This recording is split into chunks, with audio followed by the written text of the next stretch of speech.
ஒரு system end to end design பண்ணும்போது பார்க்கக்கூடிய முக்கியமான பாராமீட்டர் தான் ஸ்கேலிங். ஸோ ஸ்கேலிங் மீன்ஸ் ஒரு சிஸ்டம் வந்து எந்த ஒரு பெர்ஃபார்மன்ஸ் பிரேக் இல்லாம multiple data and multiple users, அது மட்டும் இல்லாம ஹெவி டிராஃபிக்கை எஃபிஷியண்டா ஹேண்டில் பண்ண முடிஞ்சதுன்னா அந்த சிஸ்டம் தான் ஒரு பக்காவான ஸ்கேலபிள் சிஸ்டம். ஸோ ஸ்கேலிங்ல ரெண்டு விதமான ஸ்கேலிங் இருக்கு. ஒன்னு வந்து வெர்டிகல் ஸ்கேலிங், இன்னொன்று வந்து ஹாரிசான்டல் ஸ்கேலிங். வெர்டிகல் ஸ்கேலிங் வந்து நம்ம ஸ்கேல் அப் அப்படின்னு சொல்லுவோம். இதுல என்ன பண்ணுவோம் அப்படின்னா ஒரு சிங்கிள் சர்வருக்கு வந்து பவரை இன்க்ரீஸ் பண்ணுவோம். அதாவது அந்த சிங்கிள் சர்வருக்கு வந்து மோர் சிபி கொடுப்போம், மோர் ரேம் கொடுப்போம். ஒரு சிங்கிள் இன்ஸ்டன்ஸ் இருக்கும், அந்த சிங்கிள் இன்ஸ்டன்ஸை நம்ம வந்து ரொம்ப ஸ்ட்ராங்கா மாத்துவோம். இதுதான் வெர்டிகல் ஸ்கேலிங். இதோட அட்வான்டேஜஸ் பார்த்தோம்னா இது வந்து ரொம்ப சிம்பிளா இருக்கும். அது மட்டும் இல்லாம டிஸ்ட்ரிபியூஷன் காம்ப்ளெக்சிட்டி இதுல சுத்தமா இருக்காது. அதே சமயம் இதோட டிஸ்அட்வான்டேஜ் என்னன்னா சிங்கிள் பாயிண்ட் ஆஃப் ஃபெயிலியர் வரும். அதாவது ஒரு சிங்கிள் பாயிண்ட்ல இது வந்து ஃபெயில் ஆச்சுன்னா மொத்த சிஸ்டமும் கிராஷ் ஆயிரும். இதை எதுக்கெல்லாம் யூஸ் பண்ணலாம் அப்படின்னா நம்ம ஆப் வந்து ஒரு ஸ்மால் லெவல்னா மீடியம் லெவல் ஆப்பா இருந்ததுன்னா இது வந்து யூஸ் பண்ணலாம். அது மட்டும் இல்லாம டெம்பரரியா நம்ம வந்து பூஸ்ட் அப் பண்ணணும் அப்படின்னா வெர்டிகல் ஸ்கேலிங்கை ப்ரிஃபர் பண்ணலாம். நெக்ஸ்ட் வந்து ஹாரிசான்டல் ஸ்கேலிங். இதை வந்து நம்ம ஸ்கேல் அவுட் அப்படின்னு சொல்லுவோம். இதுல என்ன பண்ணுவோம் அப்படின்னா மல்டிபிள் சர்வர்ஸ் வந்து கிரியேட் பண்ணிட்டே போவோம் நம்ம லோடுக்கு ஏற்ற மாதிரி. அதாவது வெர்டிகல் ஸ்கேலிங்ல நமக்கு லோட் அதிகமாச்சுன்னா சிங்கிள் சர்வருக்கு அதிக பவர் கொடுப்போம். இங்க வந்து சிங்கிள் சர்வருக்கு அதிக பவர் கொடுக்காம அதே மாதிரி இன்னொரு சர்வரை கிரியேட் பண்ணி லோட வந்து ஈக்குவலா டிஸ்ட்ரிபியூட் பண்ணிடுவோம். இங்க வந்து லோட்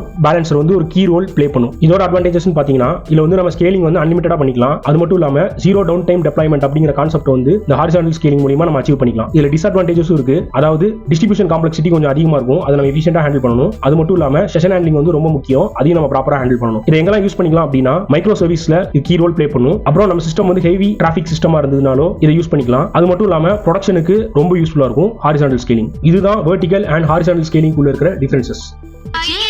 வாங்கலாம் போலாம். வாங்க. என்னடா கூட்டம் கூட்டமா வந்து கொத்து கொத்தா திரும்புறாங்க. என்னடா அது? நானும் காலையில இருந்து பாத்துக்கிட்டே வரேன் பூரா வாசல்ல நின்னு கிசு கிசு குசு குசுன்னு பேசிட்டு போறாங்களே தவிர உள்ள வர மாட்டேங்கிறாங்க. ஏன் இதுக்கு மேல தியேட்டர் முழுசா பார்த்தது இல்லையா அவங்க? நானும் ஒண்ணும் புரியல.